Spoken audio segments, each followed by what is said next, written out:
ನಮ್ಮ ಭಾರತ 2047 ಅನ್ನೋದ್ರಲ್ಲಿ ಒಂದು ಡೆವಲಪ್ಡ್ ಎಕಾನಮಿ ಆಗ್ಬೇಕಂತಂದ್ರೆ ಮಾಡಬೇಕಾದಂಥ ಎರಡನೇ ಇಂಪಾರ್ಟೆಂಟ್ ಕೆಲಸ ಯಾವುದು ಅಂತಂದ್ರೆ ಈ ಪೆಟ್ರೋಲ್ ಮತ್ತು ಡೀಸೆಲ್ ಮೇಲೆ GSTನ ಹಾಕೋದು.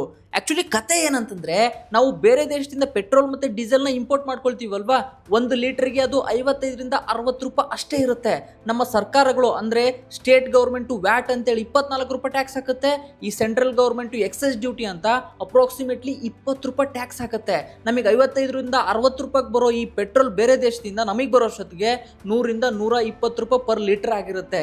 ಈಗ ರೀಸೆಂಟಾಗಿ ಬಂದಿರೋ ಇಕ್ವಿರಸ್ ರಿಪೋರ್ಟ್ ಏನು ಹೇಳ್ತಿದೆ ಅಂತಂದರೆ, ನಮ್ಮ ದೇಶದಲ್ಲಿ ಸೆಲ್ ಆಗೋ ಬೇರೆ ಬೇರೆ ಗೂಡ್ಸು ಮತ್ತು ಸರ್ವಿಸಸ್ನ ಸರ್ಕಾರ ಯಾವ ರೀತಿ GST ಅಂಡರ್ ತಂದಿದೆಯಲ್ವಾ, ಸೇಮ್ ಅದೇ ರೀತಿನೇ ಈ ಪೆಟ್ರೋಲ್ ಮತ್ತು ಡೀಸೆಲ್ನು ಕೂಡ ಈ GST ಅಂಡರೇ ತನ್ನಿ ಅಂತ ಈ ಇಕ್ವಿರಸ್ ರಿಪೋರ್ಟು ಹೇಳ್ತಿದೆ. ಯಾಕಂತಂದ್ರೆ ಫ್ಯೂಯಲ್ ಕಾಸ್ಟ್ ಡ್ರಾಸ್ಟಿಕಲಿ ಕಡಿಮೆ ಆಗುತ್ತೆ. ಯಾವಾಗ ಫ್ಯೂಯಲ್ ಕಾಸ್ಟ್ ಡ್ರಾಸ್ಟಿಕಲಿ ಕಡಿಮೆ ಆಗುತ್ತಲ್ವಾ, ಅವಾಗ ಟ್ರಾನ್ಸ್ಪೋರ್ಟೇಷನ್ ಮತ್ತೆ ಲಾಜಿಸ್ಟಿಕ್ ಕಾಸ್ಟ್ ಕೂಡ ಕಡಿಮೆ ಆಗುತ್ತೆ. ಈಗ ನಿಮ್ಮ ಮೈಂಡಲ್ಲಿ ಒಂದು ಕ್ವಶನ್ ಬರ್ಬೋದು, ಸರ್ಕಾರ ಒಂದ್ ವೇಳೆ ಈ ಪೆಟ್ರೋಲ್ ಮತ್ತೆ ಡೀಸೆಲ್ ಅನ್ನ GST ಅಂಡರ್ ತಂದ್ಬಿಟ್ರೆ ಸರ್ಕಾರಕ್ಕೆ ರೆವಿನ್ಯೂ ಕಲೆಕ್ಷನ್ ಕಡಿಮೆ ಆಗುತ್ತೆ ಅಂತ.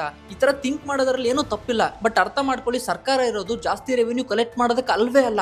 ಒಂದ್ ವೇಳೆ ಸರ್ಕಾರ ಏನಾದ್ರು ಈ GST ಅಂಡರ್ ಈ ಪೆಟ್ರೋಲ್ ಮತ್ತೆ ಡೀಸೆಲ್ ಏನಾದ್ರು ತಂದ್ಬಿಟ್ರೆ ನಮ್ಮ ದೇಶದಲ್ಲಿ ಲಾಜಿಸ್ಟಿಕ್ಸ್ ಮತ್ತೆ ಟ್ರಾನ್ಸ್ಪೋರ್ಟೇಷನ್ ಬಹಳ ಚೀಪ್ ಆಗುತ್ತೆ.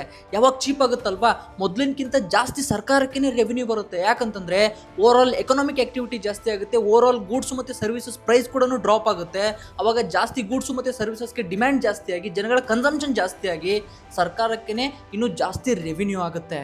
ಎಕ್ಸಾಂಪಲ್ಗೆ ನಾನು ನಿಮಗೆ ಆವಾಗಲೇ ಹೇಳಿದಾಗೆ, ನಾವು ಬೇರೆ ದೇಶದಿಂದ ಇಂಪೋರ್ಟ್ ಮಾಡ್ಕೊಳ್ತೀವಲ್ವಾ ಕ್ರೂಡ್ ಆಯಿಲ್, ಅವಾಗ ಈ ಪೆಟ್ರೋಲ್ ಮತ್ತೆ ಡೀಸೆಲ್ ಬೆಲೆ ಕೇವಲ 60ರಿಂದ 65 ರೂಪಾಯಿ ಅಷ್ಟೇ ಇರುತ್ತೆ.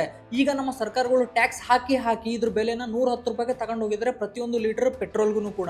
ಒಂದ್ ವೇಳೆ ಇದೇನಾದ್ರೂ GST ಅಂಡರ್ ಬಂದ್ಬಿಟ್ರೆ 1 ಲೀಟರ್ ಪೆಟ್ರೋಲ್ನ ಬೆಲೆ 70ರಿಂದ 75 ಇಲ್ಲ 80 ರೂಪಾಯಿ ಕೆಳಗಡೆ ಬರುತ್ತೆ. ಸೊ ಇದರಿಂದ ಏನಾಗುತ್ತೆ ಅಂತಂದ್ರೆ ನಮ್ಮ ದೇಶದಲ್ಲಿ ಎಕನಾಮಿಕ್ ಆಕ್ಟಿವಿಟಿ ಇನ್ನೂ ಜಾಸ್ತಿ ಆಗುತ್ತೆ. ಇದ್ರ ಬಗ್ಗೆ ನಿಮ್ಗೆ ಏನ್ ಅನ್ಸುತ್ತೆ? ಸರ್ಕಾರ ಈ ಪೆಟ್ರೋಲ್ ಮತ್ತೆ ಡೀಸೆಲ್ ಅನ್ನ GST ಅಂಡರ್ ತರಬೇಕಾ ಬೇಡವಾ ಅನ್ನೋದನ್ನ ನನಗೆ ಕಮೆಂಟ್ ಸೆಕ್ಷನ್ ಅಲ್ಲಿ ತಿಳಿಸಿ.